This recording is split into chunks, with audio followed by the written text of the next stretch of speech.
Over-the-counter paternity tests are now available to buy at Boots. The tests can be bought by anyone over the age of 16 wishing to find out the father of a child.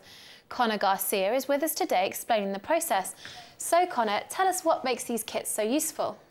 Well, it's often thought that these paternity tests are, usually for warring families on shows like Jeremy Kyle, when the father is in doubt of whether he's the father. But they are actually crucial into keeping young families together. You see statistics, in fact research estimates that 1 in 25 men who are believed to be the biological father, in fact, are not.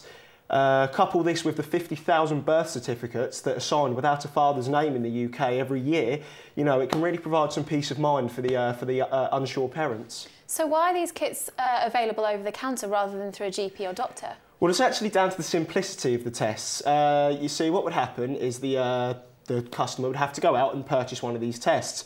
They then use one of the 3 swabs in the kit and swipe the inside of the child's mouth.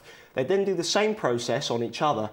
They would then send these off to the lab after doing a little bit of research, and the results would be analysed and sent back to them within 5 days. So there really is no need to go see a doctor, as it's quite standard. The only real medical interaction they would need is a quick phone call with the Anglia DNA helpline, and this is just to make sure they're suitable for the test. So how much does this cost, and is it available on the NHS? Unfortunately for people without the means, it's not available on the NHS. It does have to come out of their pockets.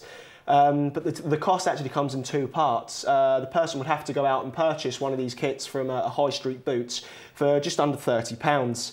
After they've taken the samples and filled out the paperwork, they then send it off to the lab, included with a lab fee of £129.